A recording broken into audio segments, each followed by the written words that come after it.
Most people don't know that if you are moving from your home country, you can actually drive with your international license for I think a month or about 2 months.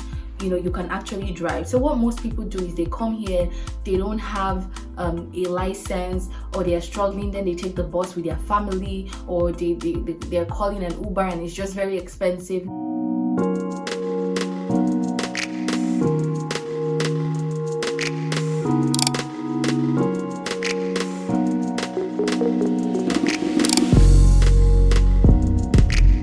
If you're watching my channel for the first time, welcome.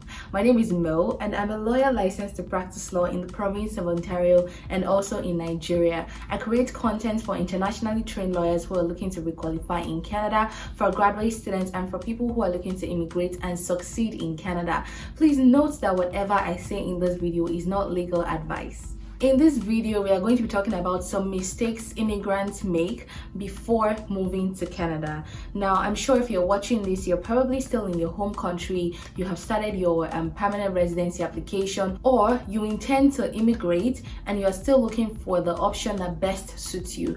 I did a video about the different ways by which you can move to Canada. I brought on an immigration lawyer. I'll leave the link to that video in the description box so you can watch it, and I'm sure you'll find that video very helpful.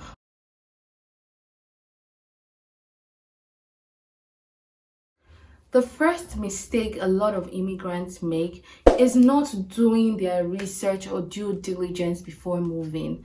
I've seen it happen a lot of times. Oh, my friend moved to Ontario, so that's why I'm moving there. You don't know how much rent costs in that city. You don't know if it's very expensive to live in that city. You don't know if it's very cold in that city. Someone who doesn't like cold and you're moving to Ottawa, like, it's not adding up. You don't even know if the job you intend to do or your career is in demand in the province or the city you're moving into. Some people just decide to land in a city or in a province because of the way it sounds. Toronto, that sounds fancy. Vancouver, that sounds bougie, without doing their due diligence. So you want to make sure that you have checked the cost of living for the city you are moving into or the province you are landing in. Can I afford the cost of living? Is there a demand for the type of job I intend to do? The bus transit system, is it good? Because you don't want to bring a family of 4 and you guys are waiting outside in the snow because the bus transit system is not good. That is also a very important thing to check. So what I'm saying applies to people who are coming in through Expressentry, and for those of you who are coming in through provincial nominee, you are required to land in the province that nominated you. So that's a bit restrictive. However, you can still do your due diligence and research into the different cities in that province. The next mistake immigrants make has to do with their driver's license. I'm going to do a video where I talk about the driver's license that you need in order to be able to drive in Canada. We have G1, G2, and G, and in that video I'm going to go into details and explain everything. Most people don't know that if you are moving from your home country, you can actually drive with your international license for I think a month or about 2 months.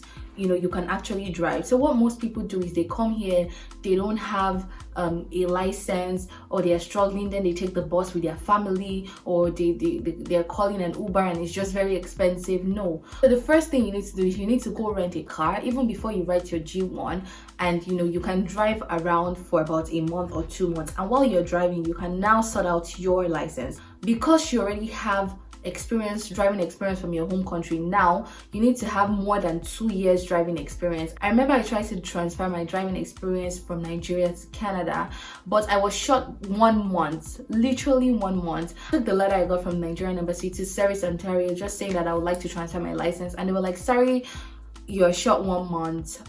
You have a driving experience of 1 year and 11 months from Nigeria. As a result of that, we cannot transfer your license. This was how I was shocked. I was in pain. It literally hurt. It was painful. Yeah, so once you take the G1, if you have driving experience of more than 2 years, this might work differently in your country, but in Nigeria, you get a record of your driving history from Nigeria, and then you send that to the Nigerian embassy here. Then you get a letter from the Nigerian embassy. They just want to make sure that you have more than 2 years of driving experience, and then you can transfer that. Once you do that, you are able to skip the G2 test and you can go straight to writing the G. So you just write G1 and G, and once you're done, you literally get your license and you can start driving. So that's one mistake people make. They wait around, they don't know that they can transfer their driving history from their home country, and they just spend a lot of money on Uber and all those things. So make sure you're not making that mistake. The next mistake immigrants make is not saving a lot of money before moving to Canada. And I know that while you're applying for PR, there is a certain amount of money that immigration needs to see in your account.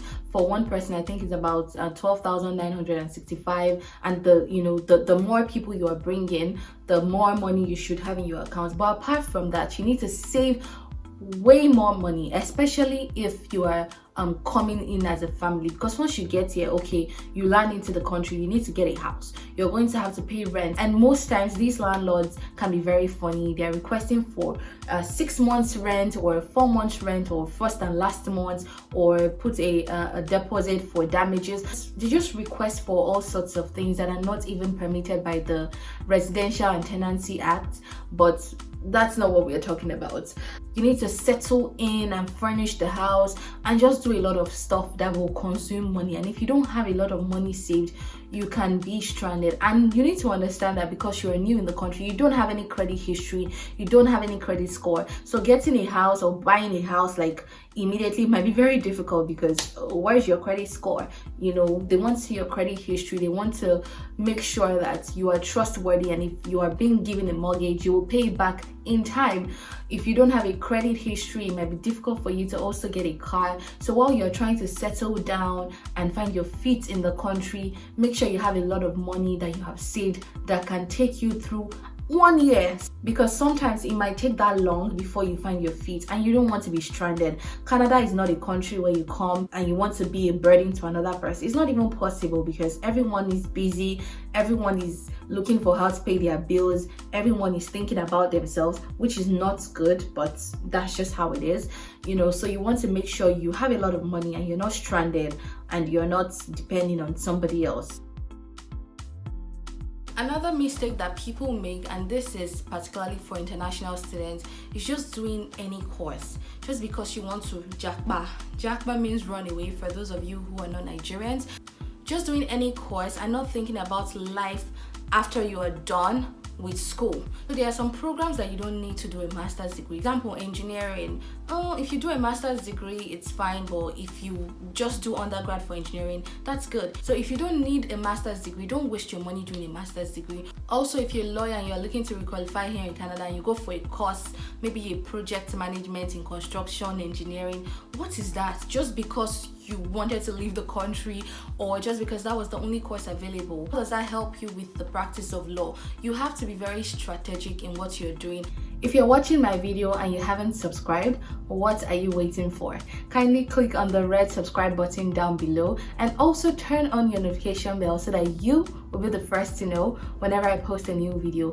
Also, give this video a thumbs up if you like this video, because it helps me know that you are enjoying this video. Also, if you're new here, kindly leave a comment in the comment section. I like to engage with my audience in the comment section.